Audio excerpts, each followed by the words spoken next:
Muy bien, muy buenas tardes a todos los presentes que nos acompañan el día de hoy. Es un honor darles la bienvenida al tercer encuentro y último de nuestro coloquio Religión, Espiritualidad y Cosmovisiones. Antes de comenzar con la ponencia de nuestro invitado del día de hoy, quiero dar las palabras, devolver la palabra al doctor Carmelo Galeotto, que es profesor de la Facultad de Ciencias Religiosas y Filosóficas de la Universidad Católica del Maule, quien nos dirigirá unas palabras de contextualización y de apertura sobre la importancia de este evento que ya hemos ido llevando y realizando en el tiempo. Profesor Carmelo, el tiempo y el espacio es suyo. Gracias, Isaac. Un gran saludo a Felipe Correa, antes que nada, y a todos los que están, las personas que están ya asistiendo a este encuentro y las personas que nos escucharán cuando podrán escucharlo en el canal y verlo en el canal de YouTube. Y seré breve. Yo más que nada quiero un poco hilvanar con lo que ya ha sido la trayectoria de este coloquio, justamente un poco para destacar algunas cosas que están emergiendo. Nosotros hemos querido explorar un poco los confines borrosos entre estos tres conceptos de religión, espiritualidad y cosmovisión, cosmovisiones, porque pensábamos que si bien tratamos de distinguirlo con cierta claridad, parece que también hay confluencia, convergencias entre los tres, si bien también mantienen también distinción. Entonces queríamos un poco hacernos el panorama y hemos visto en nuestro primer encuentro con la doctora profesora Andrea Castillo, que nos ha contado cómo desde la poesía y desde su investigación de cómo tres poesías lograban vivir la espiritualidad a partir de ciertos elementos de su propia cosmovisión, a veces religiosa, a veces indígena, con fuentes entonces distintas que pero conformaban una manera de vivir la espiritualidad. Con esta perspectiva fenomenológico-hermenéutica que ella había adoptado en su investigación. Después, en el segundo encuentro, la profesora René de la Torre desde México nos condujo un poco, nos tomó de la mano y nos mostró un panorama mexicano que pero es bastante parecido en varios contextos, especialmente latinoamericano, pero no solamente latinoamericano, de cómo ya estamos viviendo la aproximación a las religiones en una manera en que elegimos cierto aspecto de cada una de las cuales casi conformándonos una religión a la carta, pero a la vez se da el fenómeno de creer sin necesariamente pertenecer. Entonces, esta fue otra pieza interesante de qué está en juego ahí en estas prácticas y en estas maneras que puede ser sincretística, pero son también distintas a lo que siempre ha sido pensado como mero sincretismo. Entonces, hoy día queríamos explorar con más especificidad y con más atención un foco más justamente analítico y específico respecto de, bueno, cuando decimos cosmovisión o cosmovisiones, especialmente en nuestro contexto de Sudamérica y de Latinoamérica, ¿a qué nos remitimos? ¿Qué significados hay? ¿Qué se está jugando ahí? Y es por eso que hemos invitado a Felipe. Entonces ahora feliz lo escuchamos y dejamos que Isaac lo presente y lo introduzca brevemente. Excelente, agradecemos las palabras del doctor Carmelo Galeotto y damos inicio a nuestra exposición de la jornada de hoy.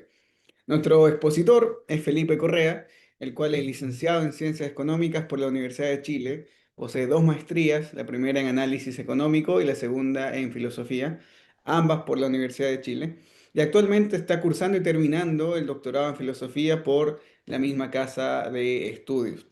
De igual forma, Felipe es el coordinador de la Escuela Latinoamericana de Estudios del Desarrollo de la CEPAL, y durante toda su trayectoria académica y profesional se ha abocado en el pensamiento económico, el desarrollo humano y las políticas públicas con un enfoque crítico y ético. También es autor de las siguientes publicaciones, algunas, busqué algunas porque tiene varias. El fin del humano en el concepto del desarrollo humano de las Naciones Unidas. Un enfoque aristotélico del desarrollo humano. Y el último artículo que es también parte de nuestra exposición de hoy es la filosofía indígena desde la filosofía académica latinoamericana. Entonces, Felipe nos presentará esta gran temática y contará con un máximo de 20 a 25 minutos para desarrollar su presentación y al final tendremos 30 minutos para preguntas y diálogo. Sin más preámbulos, le cedo la palabra al candidato doctor Felipe Correa. Muchas gracias, estimado Carmelo, estimado Isaac, por la introducción y por la invitación. Em, Solamente necesito el permiso para compartir pantalla. Sí, sí, listo. Bien. Bueno, esta investigación que les voy a presentar surge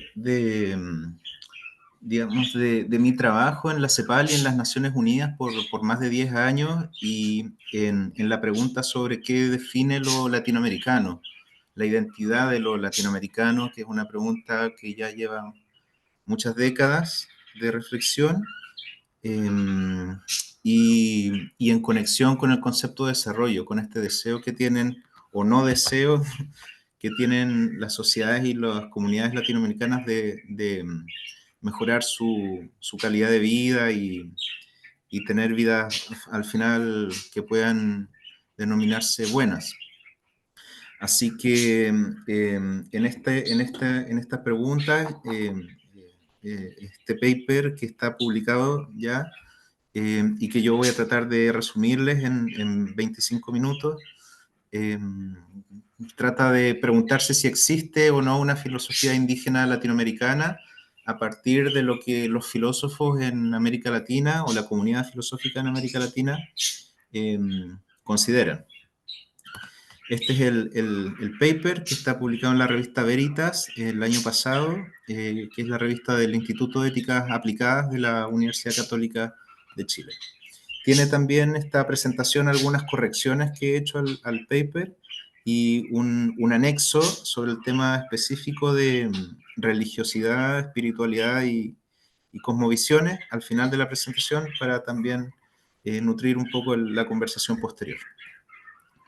Entonces, estos son los puntos que quisiera tocar en estos minutos. Primero, una motivación, de dónde viene este interés. Segundo, el método que he utilizado para estudiar el tema. En tercer lugar, los resultados generales de la investigación.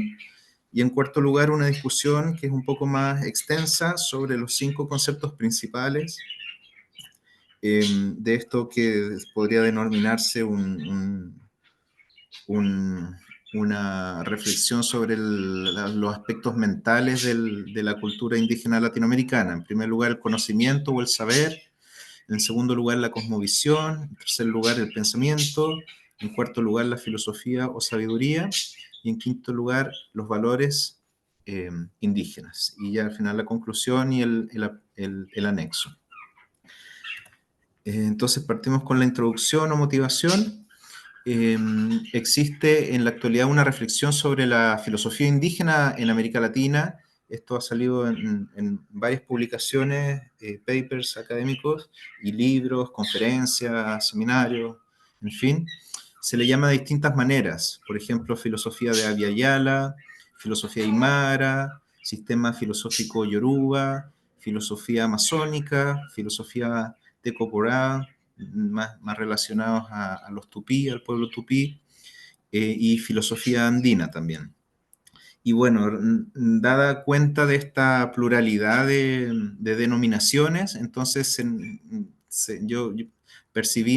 nosotros percibimos que existe una necesidad de mayor claridad sobre si existe una unidad en algo que podría llamarse una filosofía indígena latinoamericana y de existir cuáles serían sus características. Entonces voy a adelantarles un poco la conclusión para que ya nos vayamos haciendo eh, la idea de lo que voy a presentar, y es que en realidad no hay evidencia, nosotros encontramos que no hay evidencia de una filosofía indígena latinoamericana como en un sentido fuerte, en el sentido que uno llamaría como un sistema filosófico indígena. Al menos no hay evidencia de eso en la producción filosófica latinoamericana, pero sí existe una filosofía indígena que algunos autores ya en los años 80 llamaban una filosofía de vida derivada de los modos indígenas, que es una noción de filosofía en sentido austero, llamaban. Eso es un poco la conclusión. Ahora, eso no implica que que no hayan cosas muy interesantes acá para rescatar y también para estudiar y para reflexionar más. El método de investigación es un método que combina análisis hermenéutico con cienciometría, un poco de análisis estadístico. Yo provengo de las ciencias económicas, entonces tengo también ese método más cuantitativo de aproximarme a las preguntas. Y bueno, en primer lugar, el método empezó con una revisión bibliográfica basada en las 42 revistas que en América Latina están indexadas en el catálogo Scopus, en el área de filosofía, que es básicamente el catálogo de indexación de más alta calidad, donde es más difícil publicar, y que también acota un poco las posibilidades de de reflexión, porque hay muchísimo escrito sobre esto. Entonces ya este mundo sintetiza bastante lo que se pudiera encontrar. Las razones de elegir este catálogo es que presenta, como he dicho, alta calidad académica, refleja consensos y disensos en la comunidad filosófica latinoamericana. Estas 42 revistas son revistas de prácticamente todos o la mayoría de los países.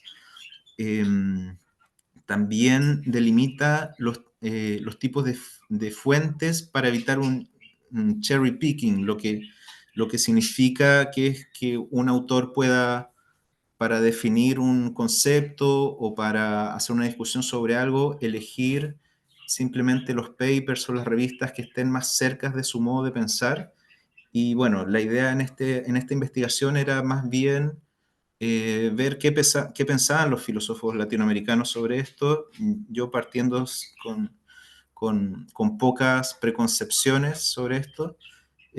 Así que bueno, esa fue una forma un poco más como em, restringida de operar. Y bueno, esto queda obviamente abierto a posibilidades de complementar con otras fuentes de información, como otras indexaciones de revistas académicas, con libros también, con congresos, seminarios, entre otras fuentes. Este es un primer paso. La idea es continuar esta investigación. Y en la segunda parte del método, ya definida estas 42 revistas entre 1984 y 2023, es buscar en todas estas revistas y sus artículos aquellas que presentaban adjetivos que podríamos llamar no éticos o del aspecto mental de las culturas indígenas, que acompañaran a sustantivos relacionados a lo indígena, por ejemplo, indígena, aborigen, originario, autóctono. Entonces, encontramos una lista grande de adjetivos como filosofía indígena, sabiduría indígena, conocimiento indígena, saberes indígenas, cosmovisión indígena, pensamiento indígena, valores indígenas, creencias, lógicas, entendimiento, razón indígena, entre otros. Ahora, haciendo la contabilización de la presencia de estos conceptos en la producción académica filosófica, vemos que hay una mayor presencia de los primeros 7 que están en esta lista, que son filosofía, sabiduría, conocimiento, saberes, cosmovisión, pensamiento y valores. Los otros se encuentran en menor medida y una excepción aquí hicimos también con el concepto de estética indígena, que si bien se encuentra, solo se encuentra en 3 artículos, entonces es muy poco como para dar una discusión profunda sobre el concepto de estética indígena. Ahora, los resultados generales, en estos 42 revistas encontramos un total de 142 artículos donde se menciona al menos una vez alguna de las categorías mencionadas, y a partir de la lectura de los artículos de cómo están insertados los conceptos, las ideas dentro de los artículos, llegamos a decidir que 2 de los términos podrían asociarse a otros 2 y reducir la lista de 7 a 5 categorías. Así, por ejemplo, conocimiento y saber quedaron en una misma categoría, filosofía y sabiduría quedaron en otra misma categoría, y después vienen cosmovisión, pensamiento y valores. Y ahora lo que tratamos de hacer es tratar de entender las diferencias entre estos 5 conceptos, cómo podemos definirlos, interrelacionarlos también, porque parte importante del trabajo filosófico es un trabajo de clarificación conceptual, de definición, de entender lo que estamos hablando y tratar de entender lo que otros están queriendo decir también, que no es muy claro en muchas ocasiones.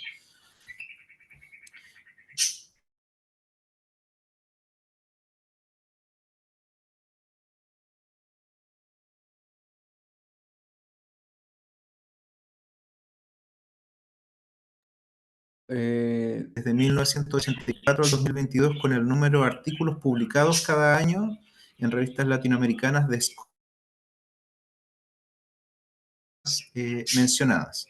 Y lo que vemos en este gráfico es que más o menos desde el año 2010 en adelante se produce un crecimiento muy alto en el número de artículos que publican temas de la filosofía indígena. Ahora, ¿cuál es la causa de esto? Para mí todavía es una incógnita, puede estar relacionado quizás al surgimiento de modelos políticos, sobre todo en América del Sur, relacionados a la forma de pensar indígena, al tema del buen vivir, de la constitución ecuatoriana. Digamos, hay una suerte de discusión en el ambiente académico sobre el tema de la filosofía indígena que se verifica en este incremento de la producción académica desde 2010 en adelante. Y en el gráfico de la derecha ya separa las 5 categorías más grandes, siendo la primera la de conocimientos y saberes indígenas, que tiene un total de 78 artículos publicados en todo este periodo. La segunda categoría es la de cosmovisión o visión de mundo, que tiene un total de 72 artículos. La tercera es pensamiento indígena, con un total de 50 artículos. La cuarta es la filosofía o sabiduría indígena, con 39 artículos. Y la última, valores indígenas, con un total de 31 artículos publicados. Entonces, teniendo ya este panorama general, vamos a pasar a revisar las 5 primeras 5 categorías principales, y hacia el final voy a hacer un zoom en la categoría de cosmovisión para relacionarlo con la espiritualidad y la religiosidad. Entonces empezamos con el tema del conocimiento o saber indígena. Tenemos 5 casos a los que puede corresponder esta categoría de conocimiento o saber, digamos, a la pregunta de si conocimientos o saberes indígenas pertenecen a una misma categoría. Porque hay ocasiones que los autores hablan de conocimientos y saberes, como si conocimiento fuera distinto a saberes. En otros casos los autores hablan de conocimientos o saberes, como si fueran una misma cosa o algo parecido. Entonces están estos 5 casos. El primer caso es el de diferenciación implícita, cuando el autor dice conocimientos y saberes. El segundo caso es cuando un autor prefiere consistentemente el uso de uno de los 2 términos, o habla solo de conocimientos o habla solo de saberes. El tercer caso es cuando son sinónimos implícitos y en el texto se habla de conocimientos o saberes. Y el cuarto caso, o algo similar, digamos, no estrictamente eso, pero algo similar. El cuarto caso son artículos escritos en inglés que no hacen la diferencia entre conocimientos y saberes y solo se habla de knowledge. Y el quinto caso es cuando se utiliza epistemología indígena o episteme indígena. Entonces, algunos ejemplos están acá a la derecha. González Piñero, en un artículo del año 2011, dice, por ejemplo, esta forma de entender la economía implica la reconstrucción de la identidad cultural y de la herencia ancestral milenaria con la recuperación de los conocimientos y saberes antiguos, como si fueran 2 cosas distintas, conocimientos y saberes. Iyikachi del 2015 dice, la irrupción de la educación intercultural bilingüe en Ecuador, esto es un paper sobre Ecuador, al sistema educativo nacional colonial ha contribuido a la toma de conciencia del proceso propio del conocimiento y del saber indígena, igual caso. Otro caso, el de Nieves Loja, donde dice la evangelización no debe ser colonizadora, debe valorar los saberes ancestrales de los pueblos, sus logos y sus conocimientos. Todos estos casos son ejemplos de diferenciación implícita, cuando conocimientos se trata como si fuera algo distinto a saberes. Este es Esta es una gráfica que es lo importante de esta diapositiva, que es la que está a la derecha y que mide estos casos. En 24 artículos se prefiere consistentemente saberes y en 23 se prefiere consistentemente conocimientos, pero en 21 artículos son sinónimos implícitos, que es decir, que se tratan como si fueran la misma cosa. Y solo en 4 de ellos, hacia el final del gráfico, en 4 artículos, se da una distinción implícita, como cuando se dice conocimientos y saberes. ¿Cuál es la conclusión preliminar de esto? Es que no se observa una preferencia general por el uso de uno u otro término, conocimiento o saber, y que además, y otra cosa además interesante de este tema, es que no hay una ausencia de una reflexión, no hay una reflexión en la publicación académica sobre si hay o no una diferencia entre conocimiento y saberes. Entonces, simplemente acá hay que tomarlo como una sola categoría, a pesar de que hay autores que solo utilicen la palabra saberes y otros que solo utilicen la palabra conocimiento. Al parecer, el consenso es que es relativamente lo mismo. Ahora, ¿qué tipo de conocimientos, saberes tienen los pueblos indígenas? Esto también es una pregunta interesante. Conocimiento de cosas concretas, de aspectos de la vida comunitaria. Por ejemplo, el saber vivir. También muchas veces se le asigna conocimiento de lo local o conocimiento de aspectos técnicos, como fabricar cosas, artesanías, artefactos, hacer canales de regadío, etc. Pero también conocimientos matemáticos y geométricos que muchos pueblos indígenas tenían. Entonces, en realidad, el conocimiento del saber es de una amplia gama de cosas y es tanto de aspectos prácticos como de aspectos teóricos. Ahora, no todo el conocimiento saber de los indígenas se consideran tales por el mundo no indígena. Por ejemplo, la vida después de la muerte, el fin del mundo, que está en ciertos mitos mayas y nahuas, o la causa de fenómenos atmosféricos. Hay cosas que los pueblos indígenas consideran que son saberes o conocimientos, pero que no son reconocidos de tal forma por el mundo no indígena. Entonces, esta diferencia, digamos, eh, desacuerdo entre lo que es un saber, puntualmente hablando, es lo que da origen a la noción de cosmovisión, que está más relacionado a la creencia o a la espiritualidad o a la religiosidad. Entonces vamos a la segunda categoría, cosmovisión. Primero, una necesaria diferenciación entre lo que son cosmovisión, cosmología y cosmogonía, porque a veces los autores los tratan un poco de modo confuso, como si fueran la misma cosa, pero cuando no es el caso, cosmología se refiere al estudio de los astros o de los dioses, en el caso de que los astros sean considerados dioses, que muchas veces es el caso en los pueblos originarios. Por otro lado, cosmogonía se refiere generalmente al mito sobre el origen de la existencia y presenta una mayor diferenciación respecto a cosmovisión. Y ya cosmovisión es más consistente y se entiende como una visión de la totalidad, una visión de mundo, de ahí cosmovisión. Hay también un reconocimiento en esta producción académica de que tal como existe una cosmovisión indígena, existe también una cosmovisión no indígena, que generalmente se denomina cosmovisión occidental o cosmovisión científica. Entonces lo que caracteriza al mundo indígena no es que ellos tengan una cosmovisión, sino que es el contenido de esta cosmovisión. ¿Y cuál es el contenido de esta cosmovisión? la fuerte presencia de elementos metafísicos o espirituales, impregnando al mundo físico y a la vida humana material, indisolublemente vinculada al modo de vida o a la filosofía práctica del mundo indígena. Estas son algunas citas para fundamentar esto que estoy diciendo. No las voy a leer porque me queda muy poco tiempo, pero están en el artículo de todas maneras. Están citadas estas párrafos, estas oraciones. Vamos a la tercera categoría, que es la de pensamiento indígena, que presenta un poco más de complejidad. ¿Por qué? Porque muchas veces se lo utiliza como sinónimo de las demás categorías, y esto dificulta mucho precisar qué se quiere decir con el pensamiento indígena. Un uso temprano del término en Orozco Silva de 1984 diferencia el pensamiento claramente de lo que es una filosofía. Y esto es importante, y voy a leer acá la frase de Quintanilla, que hace justamente esta diferenciación.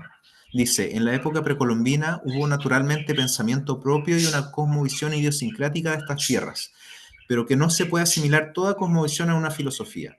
El intento de probar que hubo una filosofía andina prehispánica puede ser una forma soterrada de eurocentrismo, lo que paradójicamente termina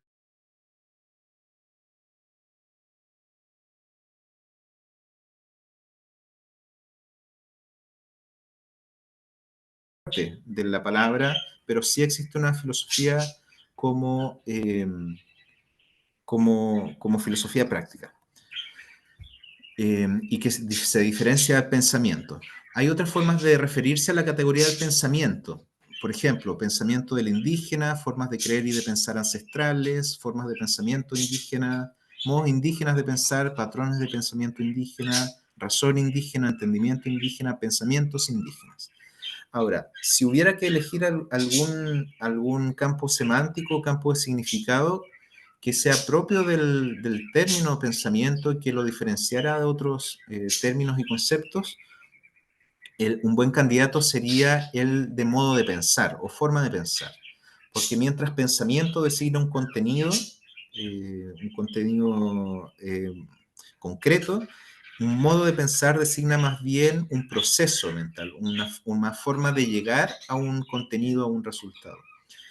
Y a este modo de pensar indígena se asocian, por ejemplo, las ideas de pensamiento complejo, de pensamiento salvaje, de pensamiento mítico o de pensamiento simbólico. Todas estas han sido analizadas en la literatura, y también en el paper hay varias intuiciones sobre este tema. Obviamente desarrollar a profundidad cada uno de estos conceptos requeriría trabajo en sí mismo, así que esto es un poco un barrido, un ordenamiento categorial, pero están las referencias. Ahora, ¿cuál es la característica de este pensamiento indígena? Es de esta forma de pensar indígena. Es una forma de pensamiento, dice Arce Rojas, que no es disyuntivo, no es reduccionista, no es determinista, no es lineal, no es predecible, no es reversible, sino que es un tipo de pensamiento con capacidad de conjunción, integración, síntesis y dialogicidad con el entorno y convivencia con la incertidumbre. Caputo lo vincula al concepto de bricolage de Lévi-Strauss, lo que determina una específica manera de orar en el mundo de las culturas amazónicas. Y Huttard, en un paper del año 2011, señala que los ritos y cultos representan aspectos de la realidad y manifiestan un enfoque holístico en el modo de entender el mundo y la vida humana. Es, en fin, un modo de pensar holístico que se expresa, por ejemplo, en la mayor conexión que hay entre razón y emoción, lo que ha dado origen a esta palabra que ya se usa frecuentemente en este tipo de literatura, que es el sentipensar. O sea, sentir y pensar algo con el sentimiento y la razón, digamos, interconectadas, que van juntas. La cuarta categoría es la de filosofía, sabiduría indígena. Y este era el interés inicial de esta investigación. Ahora, esta categoría se relaciona más a pueblos concretos. Se habla, por ejemplo, de la filosofía originaria del pueblo inga, de la filosofía aymara, la filosofía andina andino-amazónica, las filosofías indígenas de Oaxaca, las filosofías mesoamericanas, etc. Su uso más común designa no un sistema filosófico, como les señalaba, sino una filosofía práctica o una filosofía de vida. Y Quintanilla, en un paper de 2004, dice justamente esto. Hay, por supuesto, un sentido austero en el que toda sociedad y todo individuo tiene una filosofía. Y a esto se referiría más bien la filosofía indígena, a una sabiduría indígena o una filosofía práctica o una filosofía de vida. La reflexión sobre el modo de vida indígena desde el aspecto no ético ha dado origen entonces a otras ciertas denominaciones, por ejemplo, la filosofía del vivir bien, la filosofía y cosmología de la Vyayala, la filosofía del buen vivir, la sabiduría del Tzbatsan Mama, que viene de un pueblo que está en Colombia, la filosofía del Tecoporá, entre otras. Y se utiliza indistintamente filosofía y sabiduría. Ahora entonces no existe evidencia de la existencia consolidada de una filosofía indígena en tanto sistema filosófico indígena, ni tampoco hay evidencia de que esté en vías de consolidarse.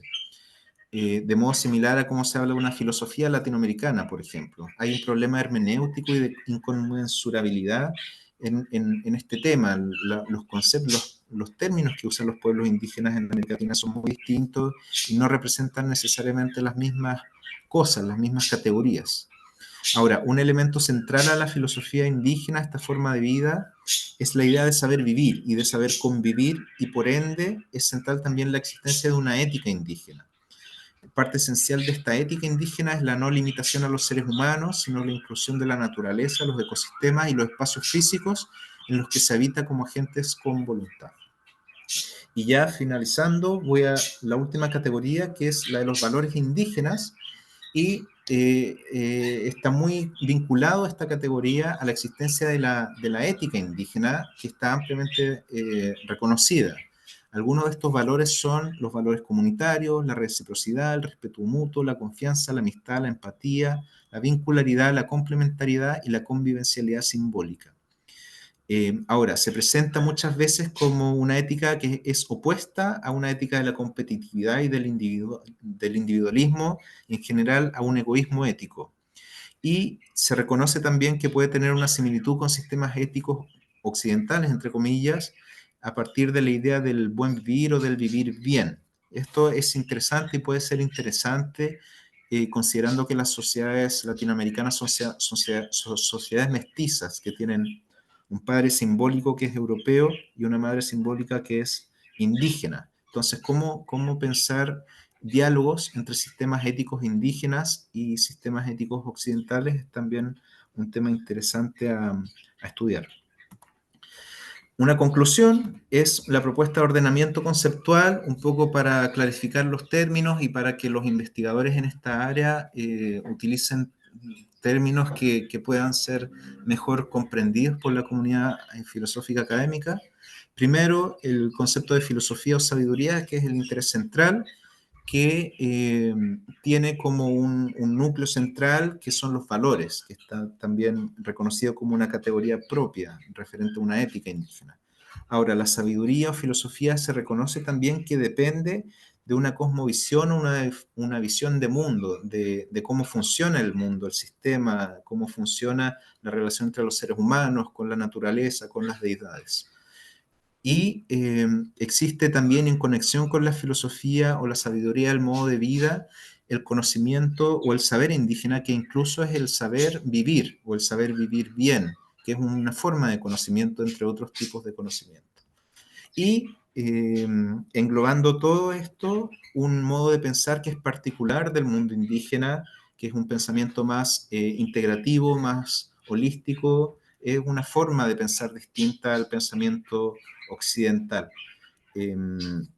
Entonces, esto es un poco una propuesta de ordenamiento, por supuesto uno podría ordenarlo de otras formas, no hay, digamos, una argumentación demasiado exhaustiva sobre por qué esto podría ser así, es simplemente como después de hacer la investigación, de leer y de tratar de entender esto, me imagino la relación entre los conceptos, una propuesta en ese sentido.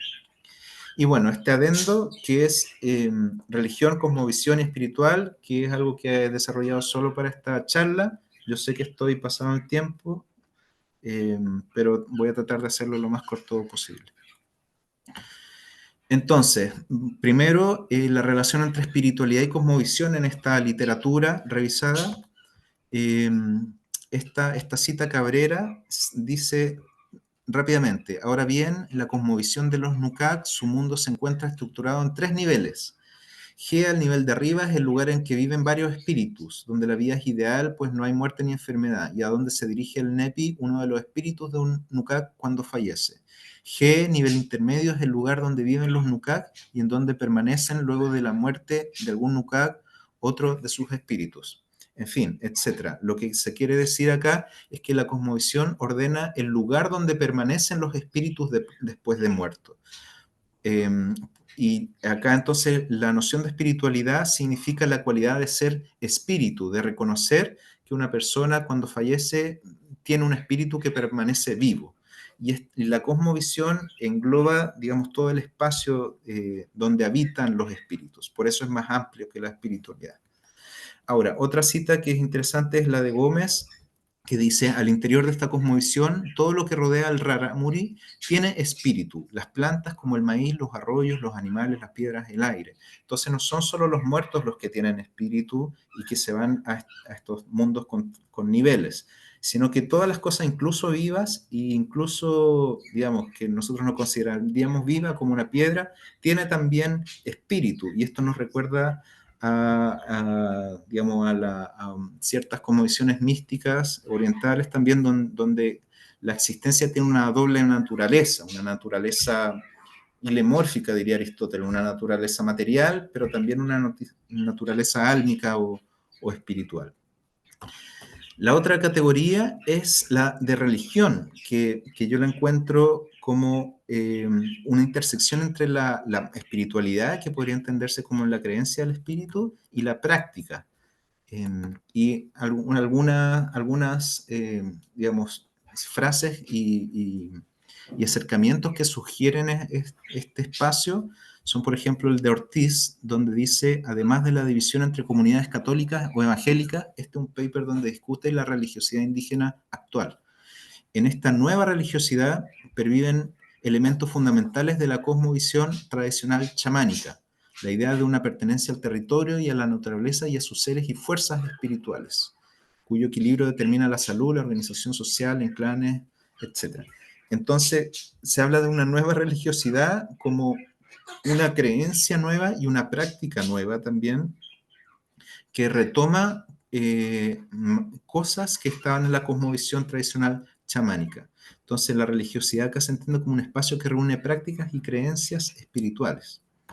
Y otra cita es esta, la de Dócil, un paper de 2014, que dice: este pasado nos presenta un pueblo guerrero, religioso, con 3 diosas principales: Curicaweri, Cuerahuaperi y Charatanga, muy ligado a la naturaleza y con una cosmovisión propia y compleja.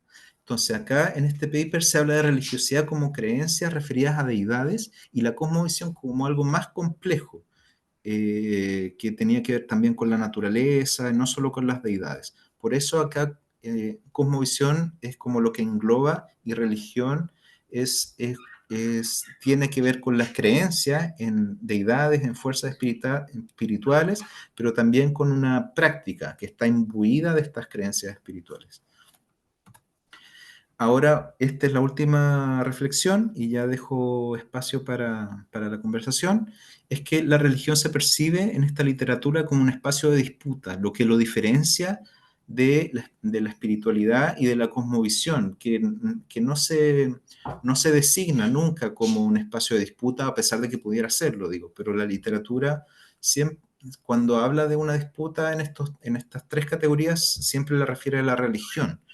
Dice, por ejemplo, Collado en un paper de 2018: es necesario crear un espacio de convergencia interepistemológica entre ciencia y religión, como si ciencia y religión estuvieran en disputa, para aprender a coevolucionar junto a los ecosistemas de la Pachamama, también conocido como lo sagrado en las cosmovisiones ancestrales de los pueblos indígenas originarios.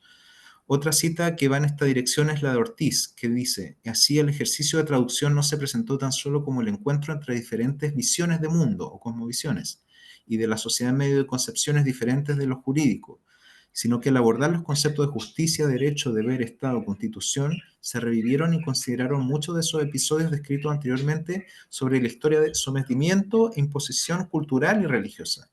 Entonces también cuando se habla de religión se trae a la memoria lo que sucedió con la conquista y con la colonización y con el actuar de la Iglesia Católica en el continente americano. Pero no así cuando se habla de espiritualidad o de reconocimiento del espíritu, de la existencia del espíritu y de sus características o de cosmovisión. Y la tercera, aunque travestidos de mero proselitismo, los constantes ataques representan intentos explícitamente racistas de extinguir cosmovisiones ancestrales, sus saberes y, en consecuencia, los pueblos de los que provienen estas religiones. En esta cita se trata cosmovisiones como sinónimo de religiones, que es frecuente también. Pero nuevamente está el tema de las religiones como algo, de la religión indígena, de las religiones originarias, como algo que se quiere atacar y que se quiere destruir. Así que bueno, eso, ojalá les haya parecido interesante para surgir algunas ideas y reflexiones sobre este tema. La idea es un poco ordenar conceptualmente la literatura. Así que eso, muchas gracias. Tal Tomay, Felipe, muchas gracias por la exposición. Ha sido bastante enriquecedora y ahora tendremos algunas preguntas que vayan surgiendo dentro de este espacio. Ha sido eh, bastante enriquecedor. Así que cedo la palabra a alguien que quiera hacer, alguien que quiera dejar por escrito alguna pregunta para comenzar este diálogo. La primera pregunta siempre rompe el hielo, porque después ya van surgiendo las demás. Así que... Alguien, yo sé que profe Carmelo tiene una pregunta y ya lo veo, entonces no sé si don Juan Carlos también tiene alguna pregunta. ¿Alguien? Profesor Carmelo. Sí, empiezo yo. Eh, Tengo varias en realidad, pero elijo un par. Elijo un par y me voy, creo, a la más... Bueno, una, no quiero dar la lata al público, pero tú dirías, la primera pregunta es esta, si tú dirías que la expresión cosmovisión, Felipe, en tu acuciosa revisión de literatura, es usada en correspondencia también al uso inglés World Visions, o te parece que un uso distinto, si has podido apreciarlo o si no ha sido parte, digamos, a lo mejor porque no tenías papers en inglés? Entonces, esta es una pregunta un poco más técnica porque en el mundo anglosajón se habla de World Visions, visiones de mundo o cosmovisiones, uno no sabe bien cómo, que también hay el alemán Weltanschauung y te agradezco en ese sentido recordar que cosmovisión no es necesariamente indígena, sino también, no sé, Karl Jasper también la ocupa como filósofo alemán. Y efectivamente es usada en la literatura y es usada en la literatura también cuando en el campo de la enseñanza de la religión, por ejemplo, en educación, porque la clase de religión que ha sido reformada en el Reino Unido ahora incluye también visiones de mundo humanista de origen, de otro origen que no es religiosa. Esta es una pregunta un poco más, digamos, puntual. Las otras dos preguntas son, tú recordaste que el tema del buen vivir, ¿no? Esta visión ética que recordaba tú de manera muy interesante se opone un poco a un cierto individualismo que estamos experimentando más en las sociedades occidentales o como en ciertas éticas fácticas que vivimos. Tú entonces diría que en tu lectura efectivamente se puede decir que entonces, varias de estas cosmovisiones indígenas, llamémoslo así, eh, son sustantivas, es decir, no proponen un ideal de la autonomía del liberalismo comprensivo, como no, cada uno es dueño de su vida y tiene que elegir su propio destino, tiene que abrirse camino, ¿cierto? Este liberalismo, digamos, comprensivo, donde después hay varios matices. Mientras que acá tenemos una propuesta donde, ojo, ser humano, persona humana, hombre, mujer, tú no puedes exactamente hacer lo que quieres. No sé si, como para dejar esta vertiente ética. Y la vertiente religiosa, si te escuché bien, entonces, por un lado parece haber una cierta pertinencia de decir que hay una religiosidad dentro de la gran cosmovisión indígena, pero no me quedó claro si es el investigador que estudia, que escribe el artículo ahí, que lo ocupa, digamos, proyectando esta palabra nuestra de origen más occidental para la práctica indígena, o a ti te parece que sigue pertinente, porque después me quedó claro que sigue siendo también un término que tensiona justamente por su carga histórica y por la experiencia colonial. Esas son como mis tres. Bien, no, gracias Carmelo. Interesante. Pueden surgir interesantes reflexiones de esas preguntas. Yo la verdad no tengo las respuestas eh, de forma cabal, porque como les decía, cada una de estos conceptos es un mundo en sí mismo. Entonces requeriría estudiarlo por sí mismo. Lo que puedo decir ahora son como intuiciones generales que tengo a partir de la revisión. Lo primero y más fácil es lo de la psicosmovisión, puede ser World Vision.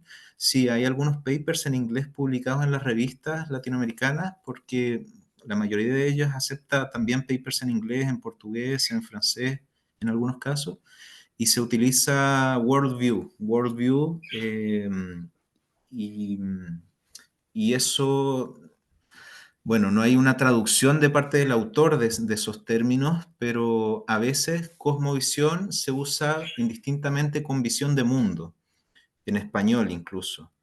Eh, entonces, en vez de cosmovisión, se le pone solo visión. Visión del cosmos, visión del mundo, visión de la totalidad, eh, como ven el mundo, refiriéndose al mundo como la totalidad, como el cosmos.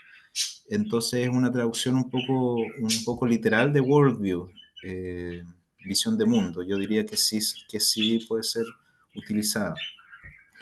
Eh, Ahora, sobre el tema de la ética indígena, eh, lo que encontré en esta revisión son valores específicos que definen una ética o lo que sería como un buen comportarse, un buen vivir, que podría diferenciarse del buen convivir. Hay algunos autores que hacen esa diferencia. Dicen buen vivir y buen convivir, como si el buen vivir fuera la ética y el buen convivir fuera la política, o una filosofía política. Nosotros en filosofía hacemos también a veces esa distinción entre filosofía moral y filosofía política. En estos estudios uno podría llamarlo buen vivir y buen convivir, a esos dos aspectos. Y gran parte de lo que define el buen vivir son valores muy específicos que en esta literatura se trata. Acá yo he listado algunos como convivencialidad, como reciprocidad. eh, Son valores que definen la noción de justicia, por ejemplo, en el mundo indígena. Ahora, haría falta una reflexión mucho más acabada para entenderlo mejor, digamos, qué significa convivencialidad de partida. Porque convivencialidad yo ni siquiera sé si es una palabra que es aceptada por la Real Academia Española, convivencialidad, convivencia, de convivencia me imagino, pero habría que entrar a ver qué significa para el autor y qué otros autores lo utilizan y en qué sentido lo utilizan. Pero yo creo que este tema de la ética indígena y de los valores es un campo de investigación súper interesante y sobre todo pensando en que no necesariamente tenemos que acudir a Kant o a los utilitaristas o a los antiguos para pensar cómo vivir bien, incluso en sociedades modernas, urbanas, tecnificadas, sino que podría aplicarse una filosofía moral indígena a nuestra forma de vida actual en las ciudades. Yo creo que eso no sería imposible y sería una forma muy interesante de rescatar lo indígena de las sociedades latinoamericanas, porque no veo tan posible rescatar las formas, por ejemplo, de producción indígenas en la vida moderna actual. pero sí veo muy posible rescatar formas de comportarse y de vivir y de convivir. Y así honrar un poco a esta parte indígena de las sociedades mestizas que tenemos. Eh, Ahora sobre tu pregunta más específica de que si cada uno no puede hacer exactamente lo que quiera, digamos, si la ética indígena no es o no una ética liberal, eh, yo diría que pareciera que no es tan así. A mí me, me recuerda más a la ética de las virtudes. Y los autores al especificar valores, una lista de valores me recuerda como cuando los autores de la ética de las virtudes igual hacían una enumeración, valentía, justicia, moderación, bla, bla, bla, bla, bla. Eh, pero de nuevo, eso habría que pensarlo más, es solo una intuición. Y sobre si hay una religión, si podría hablarse de religiones originarias indígenas, yo creería que sí, ¿sabes? A pesar de que es un término que tensiona, eh, los autores tienden a utilizar espiritualidad como la dimensión más metafísica, inmaterial de su modo de vida, de su cosmovisión. Y cuando hablan de religión o religiosidad, tienden a incluir, además de las creencias de estas ideas religiosas, las prácticas religiosas. O sea, no solo las ideas religiosas, sino también las prácticas religiosas, que son los ritos, básicamente. Eh, entonces me parece que sí uno podría hablar de una religión y religiosidad indígena como este espacio en que confluyen prácticas que están informadas de un contenido espiritual y creencias espirituales que posiblemente surgen también de una práctica. Yo no quiero caer en el idealismo y simplemente decir que las ideas determinan completamente su forma de vida, sino que es posible también de que sus ideas hayan surgido a partir de su observación del mundo, de la ciclicidad de la naturaleza, en fin, o sea, no quiero caer en la causalidad solo hacia un lado. Pero yo creo que sí puede hablarse de religiosidad. Sí, sí, sí.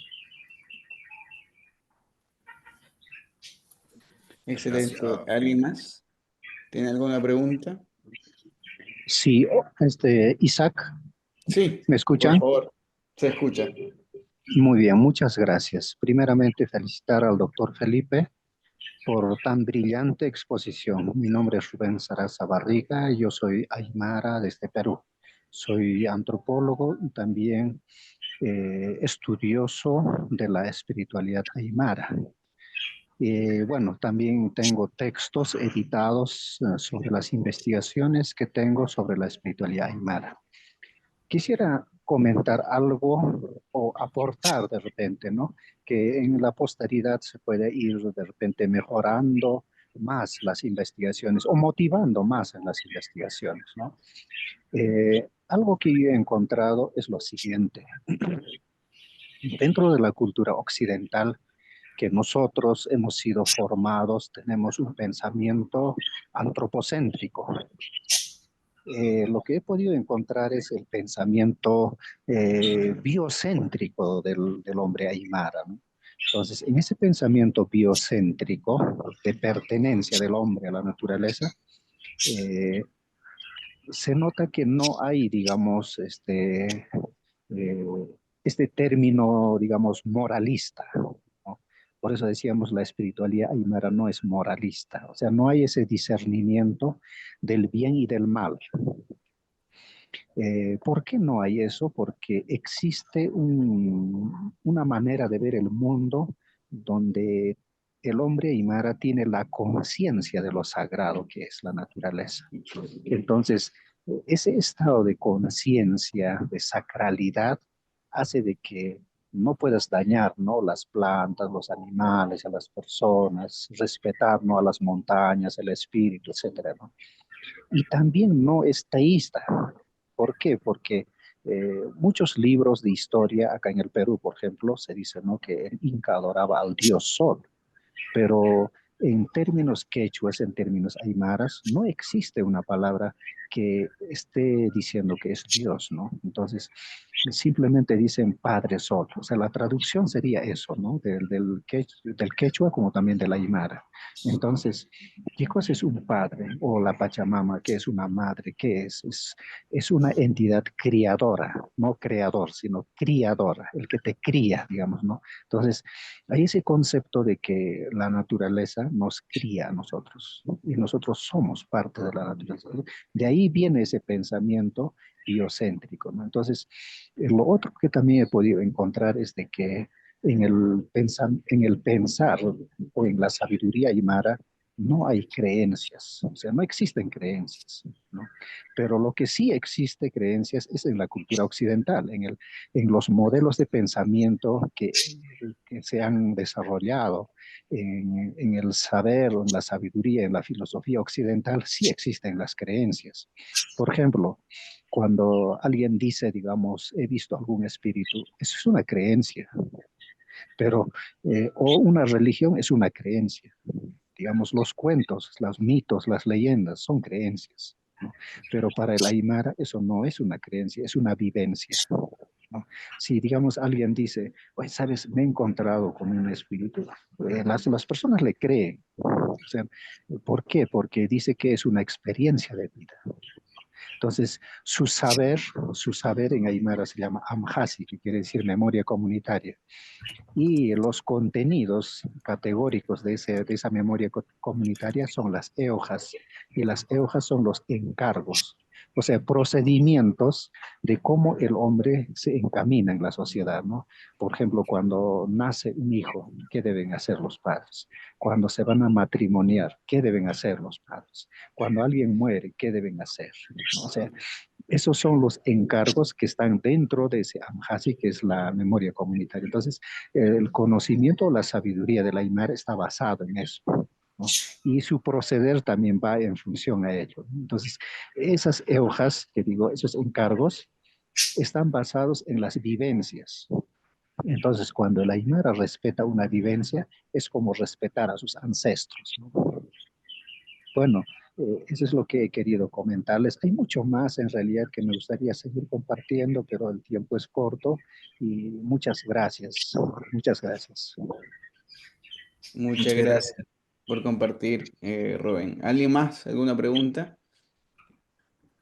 Por favor, don Juan. Bueno, en primer lugar, gracias, Felipe, realmente muy lindo. Me maravilló. Eh, yo vengo de tradición Mocoy, mi abuela era Mocoy, una de las tantas grupos étnicos que forman la gran comunidad guaranítica en Argentina. Y una de las preocupaciones que siempre tengo desde el punto de vista filosófico y para tratar de comprender la, la concepción Mocoy acerca de lo que es el sentipensar Mocoy, ¿no? El modo en el cual el pueblo Mocoy se relacionaba con el todo, es el ir comprendiendo eh, los términos y las palabras en el propio idioma. Eso me abrió uno está muy acostumbrado a ver traducciones como vos dijiste, Tecoporá o Ibimaraey, quizás las traducciones hacen perder el sentido profundo que tenía para el pueblo, ¿no? Por ejemplo, Tecoporá es el sentido, ¿no? del ser aborigen y el de ser hombre de la tierra. Eh, a mí esto es un tema que me da vuelta, ¿no? Permanentemente en la cabeza, ¿no? Y recordando las enseñanzas de la abuela y cómo ella transmitía sus conocimientos ancestrales, cómo ella transmitía sus búsquedas también, porque eran todos sus hijos se casaron con hijos de gringo, ¿no? Tanto los varones como las mujeres, o sea, se le armó el gran desbarajuste en su cabeza cuando empezaron a aparecer los rubios y ojos claros, eh, a una morocha petiza aborigen. Y esto era interesante, ¿no? Cuando la abuela nos sentaba y empezaba a hablar en su lengua y nos trataba de ir explicando lo que en su lengua significaba. Y esto me ayudó a comprender lo profundo que hay a veces cuando usamos el término filosofía que es tan greco-latino, ¿no? Pero el tema de sabiduría, de pensamiento, de cosmovisión, de sentir, pensar, dentro de la concepción Mocoy no existe la expresión como el summa causai, ¿no? Como el buen vivir, sino tiene mucho más que ver con lo que vos decías, ¿no? Con el saber convivir, porque no se concibe el Mocoy solo, se concibe en comunidad. ¿Eh? La sanidad, el estar bien es comunitario. Esto me gusta y gracias por haberlo traído también, ¿eh? Porque el summa causai es mucho más conocido, ¿no? Que el buen convivir, el saber convivir, el tener una convivencia en paz. Y otra cosita que quería recalcar también, dentro de la concepción Mocoy, tiene mucho que ver a veces también con la concepción náhuatl, ¿no? El supramundo, el mundo y el inframundo, ¿no? Y esas relaciones que se dan entre las tres dimensiones con las cuales el espíritu del hombre navega. Es el pueblo Mocoy, un pueblo que vivió toda su historia junto al río Paraná o los pequeños ríos acá de Argentina, y eh, el alma, la espiritualidad navega entre el supramundo, el mundo y el inframundo, ¿no? Y cuando se pesca, por ejemplo, se invoca a las deidades del inframundo para que sean ellas las que nos permitan sacar desde las profundidades eh, a nuestro mundo los frutos del río, los peces. Una cosa muy interesante. Bien, muchas gracias. Sí, totalmente. En filosofía siempre está ese tema de las traducciones eh, y esa es la complejidad, lo mencioné por ahí en una diapositiva del problema hermenéutico, que es básicamente sacar conclusiones de tantos pueblos originarios distintos que hay en América Latina que hablan idiomas distintos. Entonces es una dificultad grande para la filosofía indígena, digamos, para la academia. Y está la experiencia de la filosofía africana también, indígena africana, que en los años 70, 60, 70 y 80 intentó esto y no funcionó. No funcionó porque los académicos, digamos, como que fabricaron una filosofía indígena que no se condecía necesariamente con los conceptos que cada tribu tenía. Entonces es una dificultad muy, muy grande y por eso es que una filosofía en sentido fuerte no existe actualmente. Filosofía indígena latinoamericana en sentido fuerte no existe actualmente. Excelente. ¿Alguien más? Yo quería hacer una pequeña reflexión porque me hicieron pensar las últimas dos intervenciones que finalmente todos estos asuntos que pueden parecer lingüísticos, ¿no? De qué términos usamos, de cómo lo traducimos, tienen un arraigo, y la intervención de Rubén y de Juan Carlos lo mostraba muy bien, tienen un arraigo vivencial y de experiencia, ¿no? Que experiencia además era una palabra que fue repetida varias veces en la intervención, es muy, muy fuerte, ¿no? Tanto así que efectivamente hay, no me acuerdo si fue el primer encuentro que tuvimos de nuestras sesiones, que se decía que otra palabra interesante, cosmovivencias, ¿no? O sea, de cómo vivimos esto estar en este cosmo, que pues no es un cosmo, digamos, es un cosmo con su grandeza, pero también es un cosmos experimentado y vivido en el río, en todos los encuentros físico-materiales que experimentamos. Entonces es interesante esto porque digamos que desde la experiencia y cosmovivencias de estas poblaciones o de estos pueblos, yo también le veo por mi, es un formateo, digamos, personal mío, una cierta, digamos, consonancia o convergencia con lo que es toda la perspectiva fenomenológica o hermenéutica, especialmente fenomenológico, nos ha traído. Finalmente, siempre los conceptos y las palabras tienen un cable o una raíz o un vínculo, ¿no? Con el mundo de la vida. Eso me pareció notable también, de cómo me pareció que podía emerger, ¿no? De estas conversaciones y de las últimas intervenciones. Ujú. Excelente. Felipe, yo tengo una pregunta, ¿no? Con tu idea, con la noción que estás investigando acerca de desarrollo, ¿cómo ves que encaja en estas filosofías de estos pueblos originarios, de esta filosofía indígena? ¿Cómo ellos podrían concebir la idea de desarrollo? Sí, no, eso, bueno, eso es una de las cosas que quiero hacer porque esa idea del desarrollo es una idea muy occidental, entre comillas, ¿ah? Que es la idea del progreso, esta idea rara de que la humanidad como que avanza hacia algo, eh, que ni siquiera, o sea, una idea que no está, que no se puede demostrar. Kant decía que era una esperanza, pero que era seguro que era así, pero no tenía ninguna, digamos, ninguna prueba de que era así. Es solo basado en la filosofía aristotélica, que es la actualización de la potencia a través de la historia, de la potencialidad humana. Pero los indígenas no tenían esta idea del progreso. Su filosofía de la historia, si es que existía algo así en ellos, era cíclica, no era lineal, digamos. Entonces, bueno, hoy día en América Latina tenemos esa idea de que hay un desarrollo y de que queremos desarrollarnos y ser países desarrollados, entre comillas. Pero ¿cómo, entonces, cómo congeniar eso con nuestra tradición de sabidurías indígenas?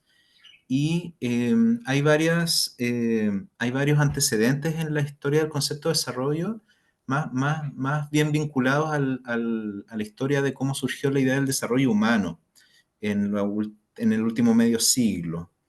Esta idea de que la economía es solo un medio para tener vidas buenas, que es una idea también aristotélica, y que la economía y la riqueza no es el fin último de la vida humana, sino solo un medio para la eudaimonía, para la autorrealización, el florecimiento humano.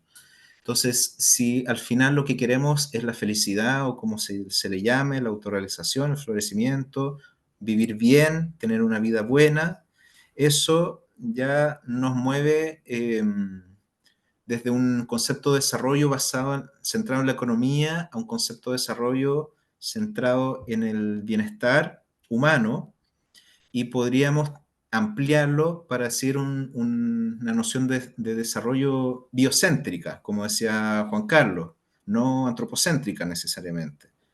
Que Amartya Sen y todo ese grupo es una noción más antropocéntrica, pero podríamos ampliarlo, y para eso es útil pensar lo que las formas, la filosofía indígena latinoamericana considera como un buen vivir, una vida buena, que no es solo una vida buena para los seres humanos, sino también es una vida buena para el resto de la existencia y de la vida.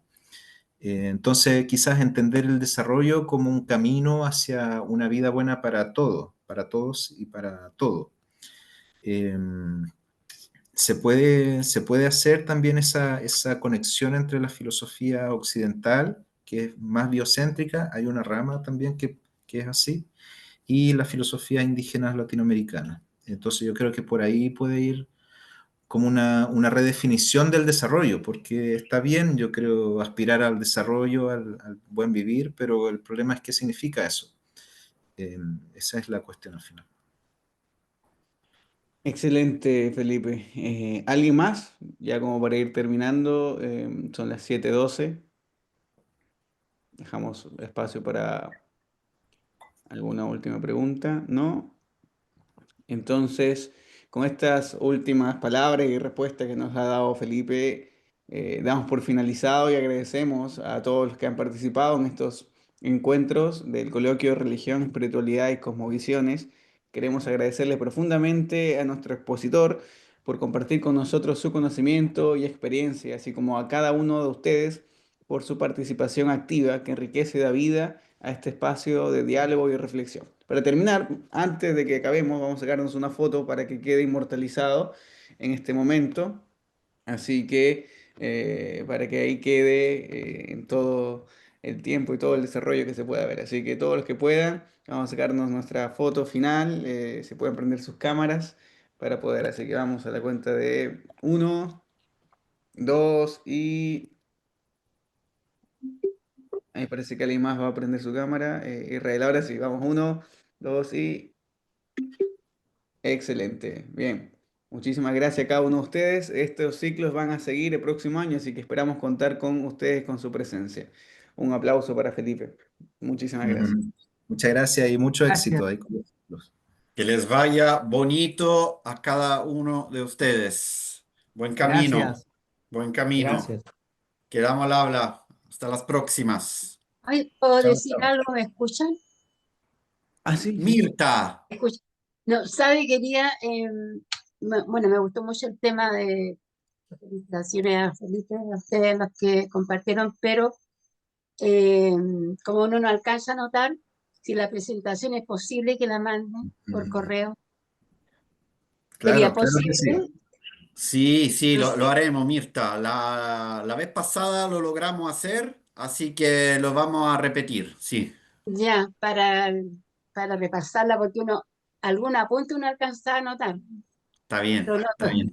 Gracias por la Ya, observación, muchas Mirta. gracias. Que estén bien Y todos. saludos exactos a otros países también de Latinoamérica que han estado con ustedes, con nosotros.